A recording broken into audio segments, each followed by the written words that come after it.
Masculinidades al descubierto.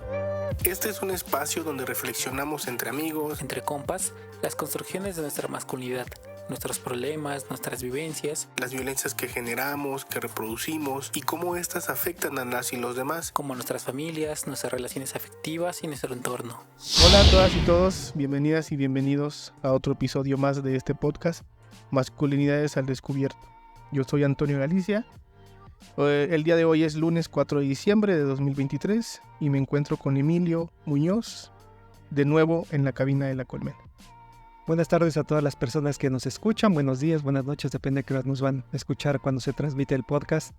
Y pues un saludo, qué bueno que nos están viendo. Este es el segundo podcast que hacemos de la serie. Bueno, en el anterior estuvimos reflexionando pues algunas ideas iniciales, ¿no? De cómo nos hemos construido como hombres, cómo la sociedad nos ha construido, y pues intentando descubrir un poco esas situaciones que nos han hecho vivir una masculinidad violenta y algunas ideas de pues por qué estaría chido tener una masculinidad diferente.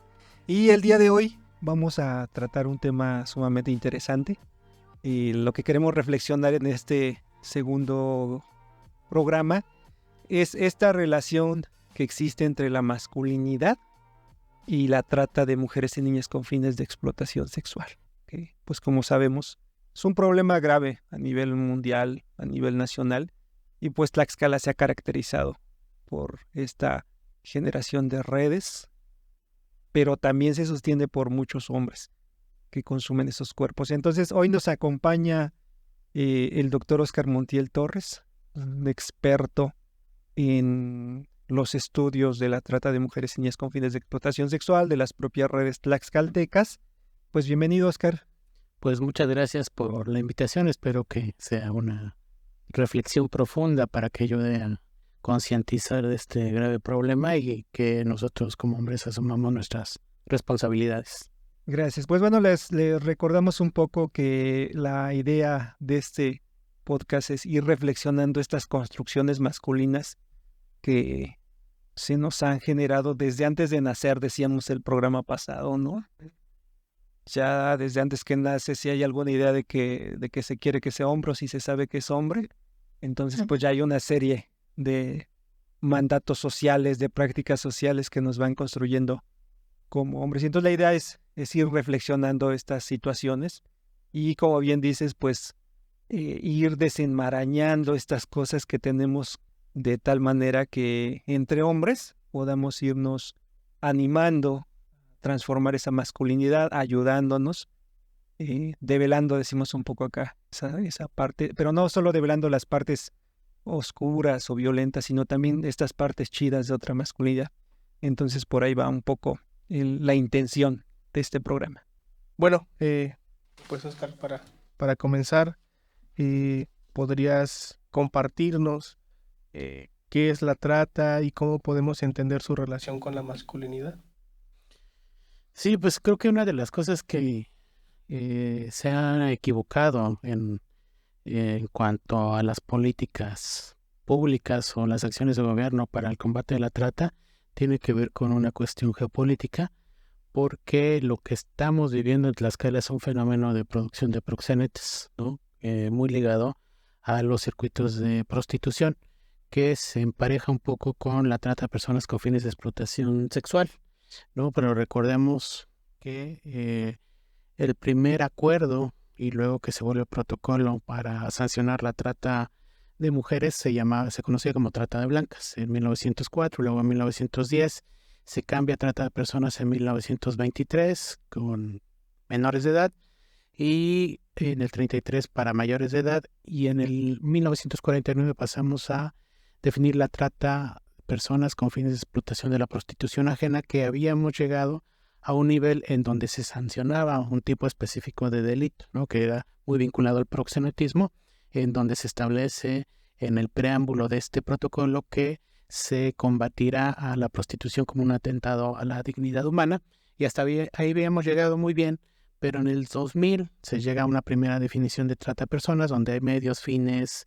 y que implica reclutamiento, traslado y diferentes tipos de explotación, y es cuando nos enfrentamos al problema de pasar de trata sexual a trata laboral, trata sexual, extracción de órganos y prácticas análogas a la esclavitud. Entonces se divide este fenómeno en 4 vertientes, pero una cosa más grave es que en México, cuando se ratifique y se crea la ley de trata de personas y asistencia a sus víctimas, se configuran 11 tipos de delitos. Entonces eso dificulta mucho el accionar del gobierno y dificulta también la comprensión en el plano de las investigaciones sociales, ¿no? Entonces, nada más por poner un ejemplo, si tenemos un refugio exclusivo para trata sexual, necesitaríamos otros 10 específicos para los otros tipos de delitos, cosa que es insostenible presupuestariamente, porque ni tenemos siquiera al menos un refugio especializado para trata sexual en los estados, ¿no? Entonces ahí podemos empezar con eso.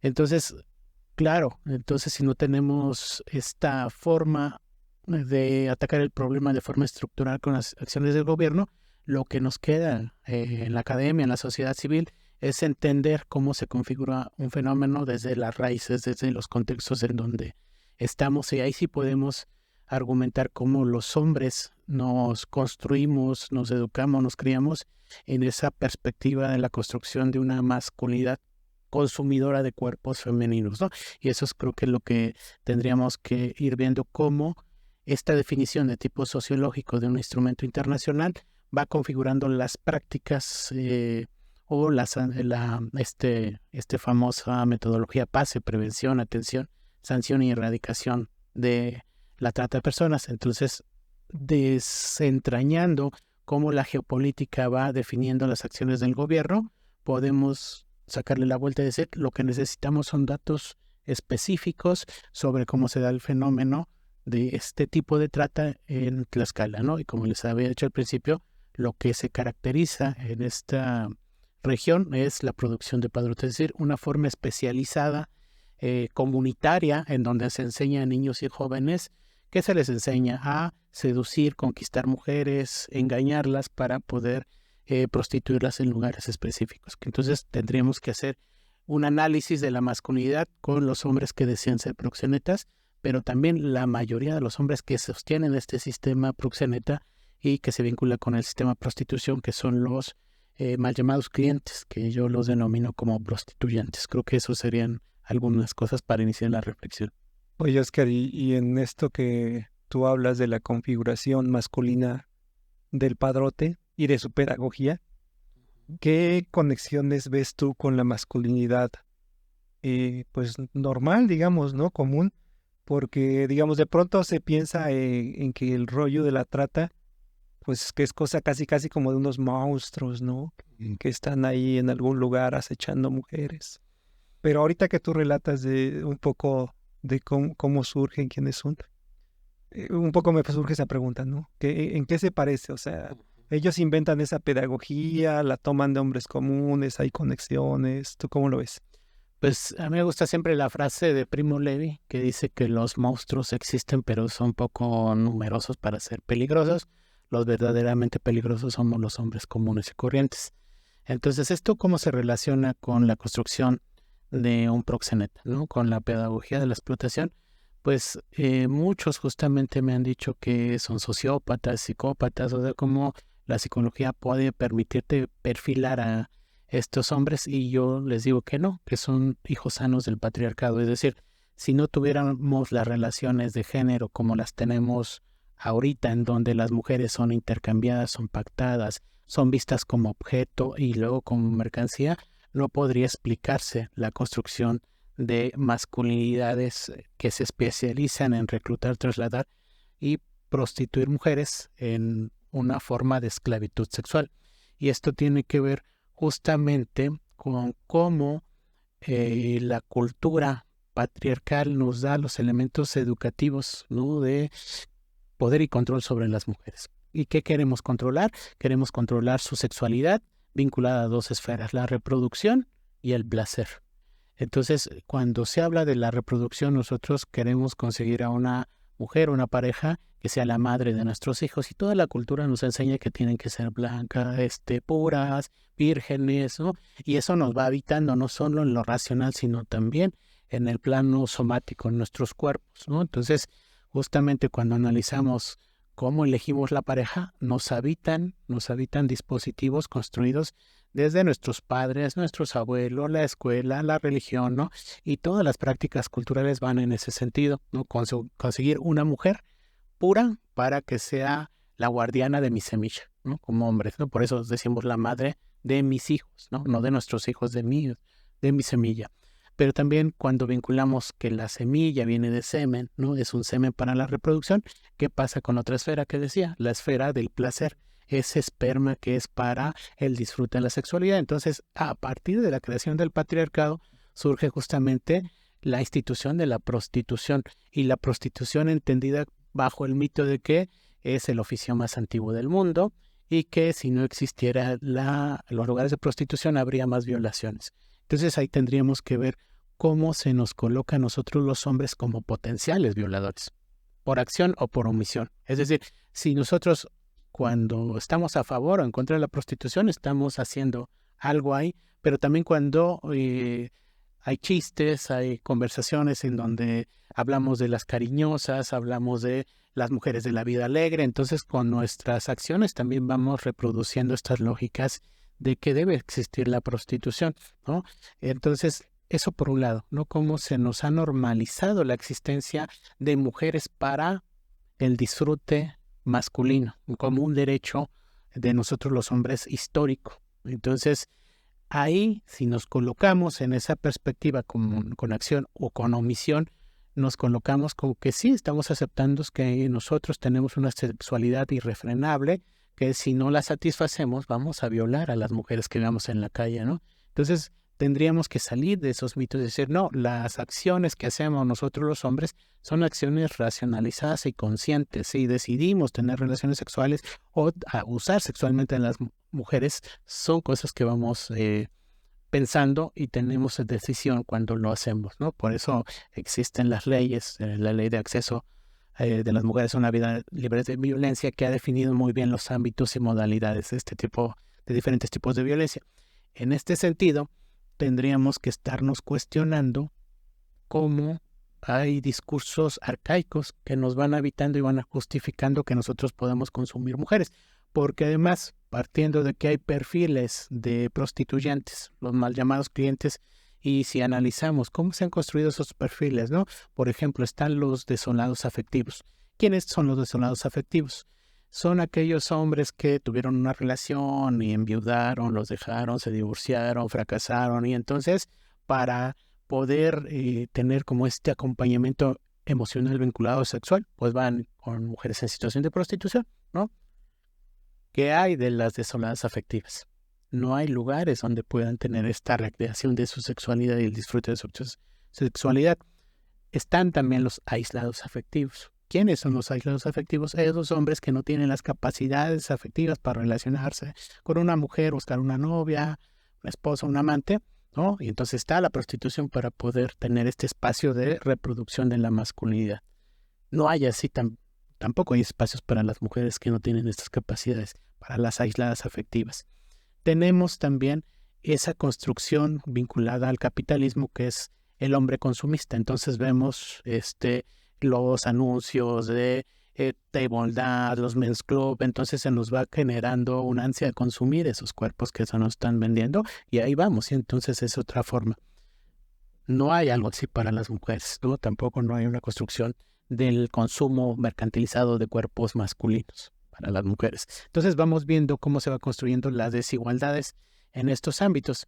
Y el otro perfil que han mencionado algunos autores son los desplazados de la igualdad. Los desplazados de la igualdad son aquellos hombres que tienen relaciones afectivas con mujeres con poder, por ejemplo, políticas, empresarias, académicas, ¿no? Entonces, sobre todo en Francia, en una investigación que se hizo, se descubrió que los hombres de esta categoría, al no poder reproducir las relaciones sexuales de dominación, ¿no?, que nos vende la pornografía y todos estos artefactos culturales que nos crean como una sexualidad dominante, entonces recurren a la prostitución y lo que han descubierto es que lo que piden es sexo oral, ¿no? Entonces, cuando hacemos un análisis simbólico, el sexo oral pues es el hombre parado sentado y la mujer hincada, ¿no?, en una representación de humillación y con un pene en la boca, ¿no? Entonces significa callarlas. ¿no? Entonces, metafóricamente, las mujeres con las que están emparejados las dominan. Entonces, eso es una de las perfiles que más nos puede llevar a esto. Y como se pueden dar cuenta, no hay espacios de mujeres desplazadas de la igualdad, ¿no? O sea, que sean mujeres de políticos, empresarios, no, más bien es al revés. Sus esposos tienen estos lugares de prostitución para recrear, reproducir la masculinidad dominante vinculada a la prostitución. Entonces, como ven, es toda una complejidad y que se ha normalizado. Entonces, podemos seguir discutiendo de los perfiles de los hombres, ¿no? El último, por ejemplo, el ritual de paso, que se da mucho en México, ¿no? Que entonces ya llegas a una edad que te empieza a dar cosquillas, ¿no? El cuerpo, y entonces, pues se dan cuenta que ya necesitas tener relaciones sexuales para convertirte en hombre. Y entonces el padrino, el tío, los primos, nunca falta quien te lleve a un lugar de prostitución en donde vas a tener tu primera relación sexual pagada. Y eso va a transformar tu masculinidad. Y entonces en algún momento, algunas de las pocas investigaciones que hay, digan que a lo mejor puede haber sido un evento medio, pues si no traumático, sino no tan agradable, un poco desagradable, y no vas a dejar de ir por eso, sino como es un ritual de paso donde te convertiste en hombre, vas a regresar a recrear tu masculinidad. No hay algo así para las mujeres, ¿no? Al contrario, las mujeres se les guarda la virginidad hasta que puedan estar en la iglesia y ser entregadas por el padre al futuro esposo. Entonces, vamos viendo que entonces los principales responsables de que exista trata de personas como una forma de esclavitud sexual son los hombres con nuestros deseos de consumir cuerpos femeninos. Está interesante esto que dices, porque decíamos, pues parte de lo que buscamos en estos diálogos es reflexionar nuestra propia vida, ¿no? Y ahorita que tú narrabas toda esta parte del placer masculino mediado por la violencia y después por el dinero, en la medida de que vas teniendo esa capacidad económica, me podía recordar, ¿no? Cómo, pues en la adolescencia, en la misma primaria, recuerdo hechos donde compañeros abrazaban a las niñas por la fuerza, las besaban por la fuerza, y digamos que nosotros no los veíamos como seres violentos, ¿no? Sino como aquellos hombres que iban teniendo cierto reconocimiento, cierta forma de éxito porque estaban accediendo de alguna manera a los cuerpos de las mujeres. Y recuerdo hechos en la secundaria que eran sumamente violentos, ¿no? De tocar en grupo a las compañeras, de manipularlas para acceder a sus cuerpos y embarazarlas. Entonces decía, híjole, qué fuerte, porque entonces nuestras relaciones de por sí masculinas están mediadas por toda esta violencia, luego por el dinero, de tal manera que parece que nosotros no sabemos vivir con las mujeres una sexualidad igualitaria, libre, justa. Y cuando hablabas de estos hombres en Francia, decía, bueno, pues es que no se da en ningún estrato, ¿no? Se podría parecer, bueno, entre profesionistas pues puede haber otra concepción, otro tipo de relaciones, y resulta que no, porque el patriarcado lo tenemos tan sumido, tan metido, pues porque está desde las primeras infancias, ¿no? Dialogábamos mucho eso, cómo le hacen a los niños, ¿no? Ve y dale un besito. Pero nunca le enseñas al niño a decir, bueno, ve y pregúntale si la niña quiere que tú se lo des, ¿no? Y si no quiere, tienes que aprenderlo a respetar. O sea, no está como esta pedagogía del respeto en la vivencia sexual, o darle un abrazo, o cualquier cosa que empiece a hacer de contacto físico como deseo de estar junto a la otra. Entonces, claro que con toda esta estructura de la que tú hablas, uno termina entendiendo por qué hay tanta indolencia, tanta falta de empatía de nosotros los hombres, ya sea en estas figuras de proxenetas o en estas figuras de consumidores prostituidores, ¿no? Entonces está fuerte. A mí me llama la atención esto que comentabas de cómo las masculinidades, cómo nos van enseñando a nosotros esa figura de la mujer, de que debe estar al servicio, de que es para procrear, para satisfacer las necesidades sexuales. Pues a mí me comentaba un compañero, ¿no? Que una vez su papá lo llevó a esos centros de explotación, ¿no? Y como decís, es muy traumático, ¿no? Porque él lo cuenta así como de manera traumada, no como una experiencia así como muy, muy buena, sino muy traumado. Y decía, pues yo iba con mi papá, pero aparte iban mis primos, iban mis tíos, Entonces se genera una presión, pues sí, porque aparte tenía como figuras masculinas ahí, y entonces eso es lo que presiona, ¿no? Entonces, pues también como los hombres vamos presionando en manera como de manada, ¿no? Decir, ahora a ti te vamos a jalar y ahora tú vas a hacerlo, porque es el papel, porque es lo que te toca y es lo que vas a hacer, ¿no? Entonces también eso es, pues como esas hay muchas más experiencias de hombres que inician así, pues en las relaciones sexuales, ¿no? Que justamente la parte de lo que nos toca, cómo vamos construyendo una masculinidad consumidora y violenta. Yo creo que tiene que ver mucho con cómo se va construyendo la imagen de la mujer con la que quiero estar, ¿no? Que va a ser la madre de mis hijos, pero también hay que explorar. Y esas mujeres que no cumplen con esos requisitos, sin llegar a ser prostitutas, ¿cuáles son? O sea, entre la mujer pura y la puta, ¿no? Entre la virgen y la puta hay toda una gama de perfiles de mujeres. ¿Qué pasa con esas mujeres, no? Entonces, puede ser que sean fracasadas, que las echaron a perder, pero entonces, ¿cómo son vistas por nosotros, no? Ellas tienen el deseo de formar una familia, pero los hombres, ¿qué queremos con ellas, no? Y entonces entran como esta parte de las maestras de la sexualidad. Entonces, bueno, si te gusta esa mujer, pero nada más para que te enseñe a tener relaciones y no le pagas, ¿no? Entonces, vas construyendo una forma de violencia antes de llegar a la prostitución, ¿no? Entonces, esas mujeres para el desahogo, para, ¿no? Que pueden tener hijos, pero entonces, ¿cómo vas construyendo una figura de sexualidad voraz, ¿no? Porque todavía no pagas. Pero esta sexualidad voraz va a decir, pues con esa sí, pero después hay que analizar cuando desarrollas esta masculinidad voraz de las mujeres fracasadas o como culturalmente se hayan construido estas imágenes, ¿qué pasa con esa sexualidad voraz? Si llega a la prostitución, ahí hay que entender una cosa importante, que es que François Héritier ha dicho que ¿qué representa el pago, ¿no? Cuando tú pagas por una relación sexual, ¿qué es lo que representa? ¿Cómo se construyó socialmente e históricamente el pago? Entonces ella habla que en los inicios de la civilización, cuando no se respetaban el honor familiar y un hombre abusaba de una mujer, se le podía obligar a casarse con ella o pagar un impuesto, ¿no? Entonces esta indemnización por el honor familiar fue reconfigurado y ahora el pago que los hombres dan a las mujeres en situación de prostitución representa esa indemnización. ¿Y qué es lo que quiere decir esa indemnización? Pues que no van a poder reclamar porque ya se les pagó esa deshonra familiar. Entonces, imagínense el peso que tienen las mujeres en situación de prostitución, estar pagando esto, ¿no? Entonces, por eso, sí hay relaciones de violencia en los lugares de prostitución, pero como media el pago, no puedes acusar de que hay violación, violencia física, violencia psicológica, violencia feminicida. Entonces, estamos viendo cómo se van construyendo estas gamas de las que hablo, ¿no? Desde la virgen a la puta con todas las que están aquí, y en donde los hombres somos responsables directamente de la visión y división que hacemos de las mujeres y cómo esto va incidiendo en justamente cómo esas mujeres se van a valorar, ¿no? Esta autovaloración, pero también son reproductoras de una sociedad, ¿no? Entonces, ¿qué pasa con los hijos que tienen ellos? ¿Qué pasa con los grupos sociales, con las familias que se forman, ¿no?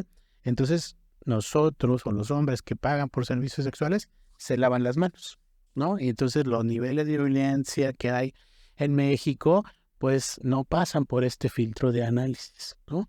Porque los que pagan por esos servicios se desatienden. Porque además lo que se cuida no son las mujeres, ¿no? Con todas las tendencias que hay de que quieren reglamentar el trabajo sexual, ¿no? Es una trampa del sistema proxeneta porque no es trabajo sexual, ¿no? Es una forma de explotación sexual.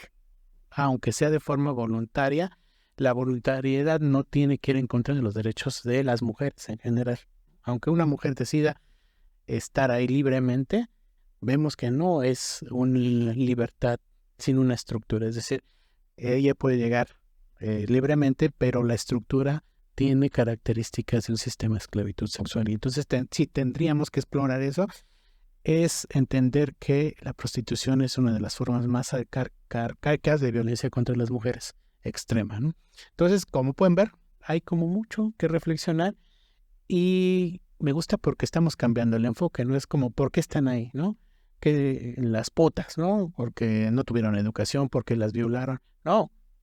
¿Cuál es la responsabilidad que tenemos los hombres en el consumo y en la reproducción de las violencias desde la virgen, que también es una forma de violencia porque cercenas su disfrute de la sexualidad?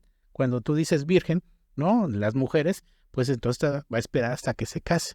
En el caso de los hombres no tenemos ninguna prohibición de tener relaciones sexuales antes del matrimonio y nunca lo estamos, ¿no? Nunca lo hemos cuestionado como una forma de violencia en contra de las mujeres, con nuestras parejas, ¿no? Entonces, porque como todos te han dicho, espera hasta que se case porque ella tiene que estar virgen, pero tú nunca te dicen nada, ¿no? Consérvate virgen, ¿no? Como dices, hasta es un requisito, ¿no? Las despedidas de soltero y todas estas cosas que se van construyendo van demostrando la construcción desigual del poder. Sí, ahorita que decías del hombre, cómo nos vemos hasta como el benefactor, ¿no? No solo con las mujeres que se dice ya se echaron a perder, sino con las mismas mujeres en situación de prostitución, de explotación, de trata. Pareciera ser que el dinero nos lava la conciencia. A pesar de que hay claramente indicios de violencia, recuerdo mucho lo que Emilio Maus ha planteado, ¿no? En sus diálogos, en sus artículos. Y otra vez en esta conexión con el hombre común, de decir, pues es que yo pagué, ¿no? Si sufre, si no sufre, si ella se queda con el dinero, si no se queda, si es libre, si no es libre. Pues a mí no me importa, aunque haya una serie de indicios muy claros de que no lo está haciendo libre por voluntad, por un asunto de la vivencia del placer. Pero es que pasa no solo con los hombres que consumen prostitución, sino con los hombres que somos comunes, ¿no? O sea, hay hombres que hasta en el saludo imponen la proximidad física. Muchas mujeres se quejan de eso. Decir, bueno, es que cada que me saluda me acosa. O sea, me pega el cuerpo, se me restrega, me abraza de una manera que yo no quiero. Y los hombres siempre hemos navegado con discurso de que, pues que yo no me doy cuenta, yo lo hago con respeto. Y cómo nos vamos cuestionando, porque Emilio Maus llega a narrativas mucho más crueles de mujeres que realmente piden ayuda a los consumidores, ¿no? Decir, bueno, es que estoy siendo explotada, ayúdame, y el otro sencillamente dice, ¿sabes qué? Yo pagué por mi placer, no para ayudar gente. Y se vuelve tan rudo, o que él habla de decir, bueno, es que era una mujer que claramente se veía, pues ya con la vulva hinchada, con elementos que claramente indican que no hay una vivencia de placer, que hay una situación de violencia, pero pasa también con los hombres comunes y con sus parejas, ¿no? Cómo manipulan, cómo imponen, cómo se consideran dueños de los cuerpos hasta llegar al feminicidio, ¿no? Que se va mezclando un poco. En Tlaxcala ha pasado casos, el último que recuerdo de Huamantla, de un tipo que se lleva a su expareja con engaños y le prende gasolina por un asunto de celotipia. Entonces todo este control de cuerpos, toda esta exclusividad de algunas y de otras no, pero con esas otras no, también una serie de violencia extrema, pues se hacen cuestionar esta idea de qué tanto cada uno de nosotros somos como los benefactores que ponemos algo a cambio. O sea, o es dinero, o es una idea de protección o de exclusividad. Entonces, qué fuerte para nuestra propia masculinidad, porque insisto, uno se va mirando hacia el pasado y pues yo así digo, no, bueno, es que estas prácticas, pues si yo impuse, yo manipulé para tocar cuerpo, para besar a alguien, y se dicen cosas que realmente no sientes, sino que la piensas como una estrategia de acceder, así como lo hacen los tratantes y los consumidores. Entonces, develar estas cosas sí es bien importante, porque entonces nos plantea el reto de qué vamos a hacer para cambiar eso, ¿no? Porque en la medida que nos damos cuenta, pues sí se vuelve doloroso para uno mismo, porque es o sea, es que realmente somos los generadores del sufrimiento de muchas mujeres en muchos niveles. Sí, un poco como decía Oscar, pues culturalmente nos van enseñando, porque decía, bueno, la mujer tiene que mantenerse virgen hasta el matrimonio. Y luego los niños en la primaria pues ya te están preguntando cuántas novias ya tienen, ¿no? Entonces ahí nos van justo guiando. Y también eso que comentabas al inicio del tema de las cariñosas, ¿no? Cómo culturalmente también se les van poniendo otros nombres como para ir ocultando esas violencias, ¿no? El tema de decir por las cariñosas. Ahorita en Facebook, por ejemplo, o en TikTok, He visto videos, por ejemplo, de así como memes, ¿no? De cuando cae el aguinaldo y ya está el hombre ahí marcándole a una mujer en situación de prostitución como broma, ¿no? Como para decir, pues ahora ya voy a tener que ir a esos lugares con el dinero, ¿no? Como dicen, pues un poco manteniendo el poder mediante el dinero, ¿no? Porque tú pagas para acceder totalmente a todo, ¿no? O sea, no nada más como sexualmente, sino a todo. Entonces, ¿cómo con esos memes, con esas normalización, con ese cambio de nombre de ese problema, pues se va normalizando y se va ocultando todo lo que ya decías, ¿no? Lo que está atrás. Y me llama mucho la atención esto que comenta Emilio, de cómo también los hombres comunes pues vamos teniendo estas prácticas de proxenetas, ¿no? Lo que yo veía mucho es como la revictimización de los hombres, ¿no? En experiencias, por ejemplo, o lo que dije a Ishel, pues que muchos los tratantes se basan en las buenas experiencias, ¿no? Entonces, pues cuando agredes a tu pareja o tienes algún conflicto, pues ya estás ahí con las rosas, con los chocolates, es que mira, yo te quiero, o hasta te pones a llorar, ¿no? Entonces, como que eso hace que, digamos, yo siento que esa es una práctica como de los proxenetas, en cómo nos vamos revictimizando, es que yo estaba en este momento así, por eso te dije eso, por eso te jalé, pero discúlpame, o sea, como que vamos a la revictimización, yo no soy así, ¿no? Entonces siento que esas prácticas pues las tenemos y normalmente pues eso se va reproduciendo y es algo que no hay que ocultar, ¿no? Porque es lo que nosotros también tenemos de proxenetas. Entonces, bueno, eso se me hace.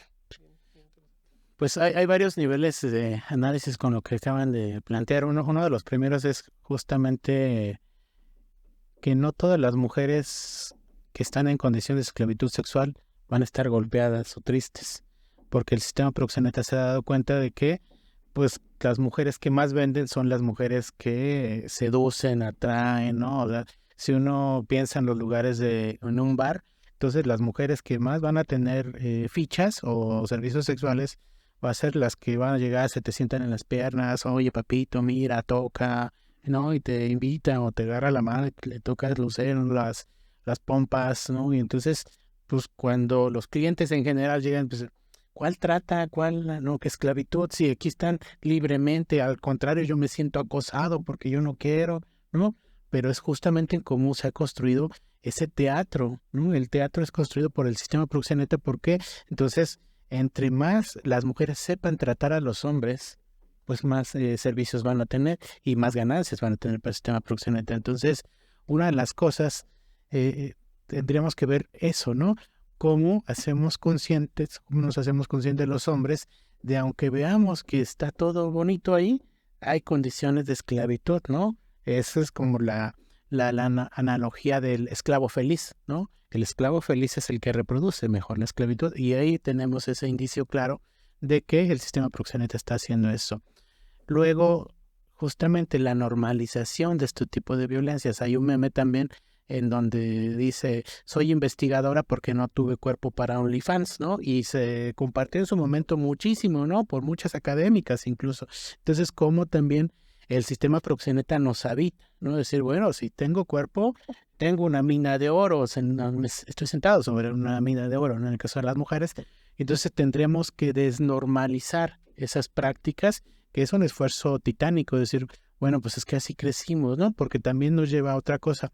Si empezamos a hacer esta parte de yo no consumo, yo, entonces, ay, compadre, pues que eres puto, o entonces como la agresión ahora de la parte de los pactos patriarcales, ¿no? Entonces, si decidimos ser diferentes, ¿cómo vamos construyendo? ¿No? Eso por un lado. Y por el otro también podemos sofisticar, incluso están documentados casos de hombres que se acercan a los estudios de masculinidades, ¿no? Como de construirse en su violencia, justo para acceder al espacio de las mujeres que están en el feminismo y poder hacer, y digámoslo así, acceder sexualmente a ellas, ¿no? Entonces, también tendríamos que ver cómo ese sistema proxeneta, no son proxenetas, pero tienen las prácticas muy especializadas y pues finalizar con ese comentario, ¿qué nos haría diferentes a los hombres comunes de los proxenetas? Los proxenetas son conscientes de la manipulación del dolor, ¿no? De los sentimientos y las emociones, y nosotros no. Nosotros procedemos como manipular, pero sentimos culpa y entramos como en un círculo de violencia y vamos manipulando en una estira y afloja. Y no, los proxenetas no estiran y aflojan. Es una metodología especializada en donde van a tener argumentos de manipulación emocional para lograr que las mujeres trabajen, sean prostituidas en esos lugares y no tengan, si llega a haber un operativo, que la mujer los denuncie, ¿no? Es un trabajo súper especializado y que tiene que ver con el control de sus emociones de ellos para poder controlar las emociones de las mujeres. Esa es la diferencia entre los hombres comunes y los proxenetas. También está esto que ahorita decía Toño, de cómo opera el asunto del gasto del sueldo que se gana. Está bien interesante, ¿no? Porque tú decías ahorita, ya con los aguinaldos se piensa como hombre, aún en broma o no, que finalmente es parte de todos los códigos que se nos van metiendo, es pues una parte de esto es para gastarlo en el sistema de explotación sexual. Y en las mujeres no, o tal vez hay excepciones, pero no es la regla, ¿no? Las mujeres en automático están pensando en el uso de aguinaldo para el cuidado de la familia, para el ahorro. Entonces, digamos, en esas diferencias de género es importante verlas, porque vamos viendo cómo operamos diferente, cómo esta construcción de la vivencia del placer, del ejercicio de lo que ganamos, se da de manera muy diferenciada. Pero también ahorita lo que me preguntaba y quisiera preguntarte, Oscar, es ¿cómo opera el sistema económico en todo esto? Tú ya dabas algunos visos, ¿no? Porque, digamos, normalmente se cree que el flujo de dinero ocurre entre el cliente, la mujer prostituida, tratada, y el padrote. Pero en realidad no, esto que tú decías ahorita del OnlyFans, pues es una industria así enorme que pues los pocos datos que se conocen beneficia realmente a empresarios hombres, no a las mujeres que libremente están ahí para ganar un dinero y que de pronto se presenta así, ¿no? Es que son mujeres que ganan muchísimo dinero al mes, mucho más que un SNI 3, un investigador por México. Cuando que en realidad de las ganancias mucho se va para otras partes. Entonces, ¿podrías profundizar un poco en esa parte de cómo está este sistema de beneficio económico? Pues es como, sí, justamente en la parte de las ganancias, alguna investigación que leí hace algunos años hablaba de las ganancias en la pornografía, ¿no? Entonces pone el ejemplo de una pornostar, ¿no? Decía, pues una pornostar que hace una película de las taquilleras puede ganar $1 millón por película. Y tú dices, ¡guau! $1 millón, ¿no? Entonces yo también quiero ser, ¿no? Estar en la industria pornográfica. Pero el análisis que se hacía era que eso representaba el 0.01% de las ganancias totales, ¿no? O sea, imagínense cuánto se gana. No podemos hacer lo mismo en el caso de la prostitución, ¿no? Pero sí podríamos decir que si una mujer está ganando 20,000 pesos, 15,000 pesos, bueno, depende del lugar, ¿no? Si es en Ciudad de México son 10,000, si ya se van a Estados Unidos son 20,000, 25,000 pesos, y el 90% va para ganancias del sistema proxeneta, directamente el prostituyente, el prostituidor, y como ese dinero podemos hablar del lavado de dinero, como eso ha empujado algunas economías, ¿no? Con dinero criminal, ¿no? Es decir, como ese dinero va para abrir hoteles, gasolineras, algunas cosas incipientes tipo bancos, ¿no? Entonces, eso no solo es dar trabajo a otras familias, sino justificar y legitimarse socialmente. Entonces, si pensamos que los bancos no prestan en una determinada región donde se producen proxenetas y están los proxenetas que te prestan el dinero, entonces obviamente decir, bueno, pues el banco no me da, pero él sí me da, entonces ¿a quién vas a elegir? Entonces es como se van metiendo a las estructuras comunitarias, ¿no? Eso por un lado. Por el lado de OnlyFans, justamente dicen, algunos dicen, pues sí es prostitución, otros no. Son servicios eróticos, dirían algunos, imágenes y servicios eróticos, pero cuando si analizamos desde una perspectiva de trata de personas y explotación, ¿no? De la prostitución ajena, no podría encuadrar jurídicamente si cambiáramos un poco la ley y dijéramos que el 20% de las entradas de esa mujer que está en OnlyFans se va directamente al dueño de la plataforma, si no nos explicarían el 2000% de aumento de sus ganancias y solo haber durado una semana diciendo que ya no iba a permitir las imágenes sexualizadas. Y también los proxenetas entendieron muy bien esto en la pandemia. Entonces, como ya no podían mandar a las mujeres a los lugares de prostitución, les abrieron OnlyFans, ¿no? Eso por un lado. Por otro lado, las pocas investigaciones que hay han demostrado que esas mujeres que entran al OnlyFans, ¿no? Vemos los casos de éxito, que son los que se promocionan en las redes, pero hay muchas más mujeres que entraron y que sí tuvieron alguna ganancia al inicio, pero después se les acaba, ¿no? Y entonces los mensajes directos es, bueno, si quieres podemos vernos, o quieres podemos hacer una transacción. Entonces un paso de OnlyFans a la prostitución es muy corto, y aunque es como muy complicado porque no tengo más datos, pero en el caso de Karely Ruiz, ¿no? En donde vemos que ella tiene su OnlyFans, pero entonces disminuyeron sus suscriptores y ahora hace presentaciones, ¿no? Y entonces la podemos ver en algunos bares donde hay prostitución haciendo espectáculos. Digo, le pagan muy bien, pero eso nos va demostrando, ¿no? Cómo se van haciendo estas cosas, y conocemos más a Karely Ruiz que al último premio de ciencias en México, que se lo dio a una mujer, ¿no? ¿Quién lo conoce? ¿Quién la conoce? ¿Cuál fue la última mujer que se llevó un premio en ciencias en México? ¿Quién sabe? ¿No? Pero digo Karely Ruiz, y está la imagen, ya es como cuando decimos la Virgen y se presenta en la imagen, decimos Karely Ruiz y se presenta esa imagen, y es ahí cuando normalizamos esto. Y entonces Karely Ruiz, y al contrario, pues te regala croquetas y anda ayudando a la gente, ¿no? Pero es así como nos ha habitado ese sistema, para banalizar estas formas de explotación sexual. Sí, yo creo que esto es bien interesante lo que tú decías, porque al final cuando entran a la dinámica comunitaria con el dinero de los tratantes, pues ya se convierten en héroes, ¿no? En los buenos, si son los que prestan, como lo decía Ishel, ¿no? Ishel tiene, o sea, como esas referencias, que esos son los buenos, que si prestan dinero, no te cobran tanto interés. Entonces, pues ahí se va normalizando y ya no se les va viendo como, pues, estos violentadores, ¿no? Que en realidad son. Y yo una vez estaba escuchando un testimonio de una chica que hizo una página de OnlyFans, y después decía, pues es que a mí ya me estaban acosando después en el taxi, ¿no? Ya el taxista ya me quería, agredir, sexualmente, o sea. Entonces, pues ahí como los hombres entendemos que esto es, o sea, o que una mujer esté en esa plataforma, pues que uno ya no tiene ni que pedirle permiso, no, ya puede acceder cuando quiera. Entonces, o que luego tiene que contestar mensajes así como muy depravados, ¿no? Entonces, como que no es tan bonito como lo plantean. Creo que no es como esta plataforma donde ganas mucho dinero y todo es bueno, sino está todo esto detrás. Bueno, ya para ir cerrando, Oscar, pues queremos preguntarte como qué acciones como base mínima, digamos, tendríamos que hacer los hombres para terminar con este sistema de explotación y también de consumidores, ¿no? O sea, ¿qué es lo mínimo que podemos ir haciendo como para irnos deconstruyendo en este tema? Pues tenemos que empezar por cambiar nuestra forma de aprender la sexualidad, ¿no? Es decir, sí tendría que ser una acción estructural. Sin las estructuras del gobierno poco podemos hacer. O sea, podemos tener estos conversatorios, estar ahí tratando de incidir, pero esa incidencia es poco, porque entonces te van excluyendo de los espacios, ¿no?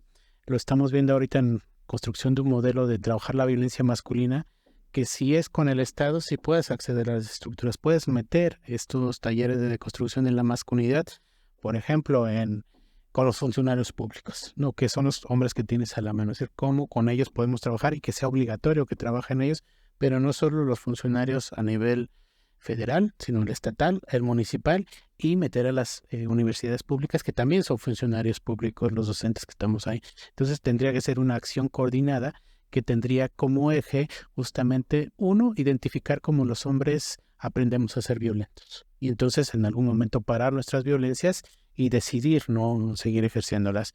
Luego, cómo nos construimos desde la violencia en nuestra construcción de la sexualidad, cuando aprendimos que esas mujeres son de nuestra propiedad y que debemos controlarlas y tener poder sobre ellas para controlar su sexualidad y su reproducción, porque ahí nos explicamos, por ejemplo, entonces cuando los hombres no soportan que les sean infieles, y entonces en nuestra mente se nos calienta la cabeza, y es lo que llaman la furia de los cornos, porque hacemos esto, ¿no? Entonces tendríamos que ir deconstruyendo el sentido de propiedad de la sexualidad de las mujeres, ¿no? Tendríamos que transitar a una sexualidad libre de placer más que de poder sobre las mujeres, ¿no? Es algo que no lo podemos hacer en esfuerzos aislados, tiene que ser una política de Estado, ¿no? Por ejemplo, tenemos las alertas de género que tendrían que cambiar su sentido, no solo ser recomendaciones, sino una obligatoriedad del Estado. Tenemos una alerta de género aquí en Tlaxcala, en Puebla, en muchos estados, pero que van simulando cifras, que van simulando acciones. No, tendría que ser una política de Estado transversal en todos estos niveles que les hablo, y solo así podríamos vislumbrar un cambio en donde nos hagamos responsables, donde para trabajar no solo en agencias de gobierno no solo te pidan tu carta de antecedentes no penales, sino una carta de antecedentes de no violencia contra las mujeres. Creo que tendríamos que estar no solo ya cuando pasaron y que te pongan en un registro de agresores sexuales, creo que no tendríamos que llegar a eso. Y justamente también no solo trabajar los modelos de construcción de violencia masculina, sino también creo que se pueden, sé lo que implica esto, pero podríamos tener como un modelo de acompañamiento en crisis para hombres violentos que pueden convertirse en feminicidas. Es decir, esos hombres que están a punto de ejercer una violencia feminicida, si podría generarse un espacio de contención, ¿no? Decir, a ver, espérate, ven a este espacio, aquí te escuchamos, te damos las opciones, porque creo que en la experiencia que hemos tenido de trabajar peritajes con estas características, los feminicidas igual también son hombres comunes y corrientes, ¿no? Entonces dices, híjole, ¿no? Yo de adolescente tenía esas actitudes, ¿no? Decir, no, esa es mi vieja, ¿y por qué le anda coqueteando al otro güey? Y entonces, ¿cómo vas diciendo? Esos hombres eran así, ¿no? Entonces, ¿cómo pasaron del hombre normal al feminicida? Creo que también tendríamos que apuntar a decir, ¿cómo desmontamos ese sentido de propiedad sexual? Entonces, el sentido de propiedad sexual no solo es para los padrotes o los consumidores, es para todos los hombres que estamos aquí, diciendo cómo nos construyeron esa lógica de sexualidad apropiada de las mujeres, ¿no? Pues agradecemos mucho tus aportaciones, Oscar. Sin lugar a dudas siempre dejas unas reflexiones bien profundas, muchos cuestionamientos para la vivencia de nuestra masculinidad. Yo en resumen diría un poco que nos queda pensar el ejercicio de nuestro placer, un ejercicio que sea basado permanentemente en la violencia y que necesitaríamos repensar cómo lo vivimos desde otras maneras, ¿no? Una sexualidad realmente amorosa, del cuidado, del bien común. Entonces, ¿cómo avanzamos? Sin lugar a dudas queda un camino larguísimo, ¿no? Agradecer también a todas las personas que nos escuchan, que nos escucharon en el otro capítulo, en y que nos seguirán acompañando seguramente en los siguientes capítulos de esta serie que hemos llamado Masculinidades al Descubierto. Pues no sé, Toño, si quieres agregar algo más. Pues bueno, nada más que nos sigan en nuestras redes sociales, en Centro Fray Julián Garcés, ahí en Facebook, en Instagram, en YouTube, donde vamos a estar compartiendo estos podcasts. Entonces, pues nada más. Muchas gracias, Oscar. Muchas gracias a ustedes. Gracias y pues invitarnos como hombres, ¿no? A seguir transformando en tanto llegan estas transformaciones más estructurales, ir haciendo todo aquello que nos es posible. Y nos encontramos en el próximo capítulo. Masculinidades al Descubierto.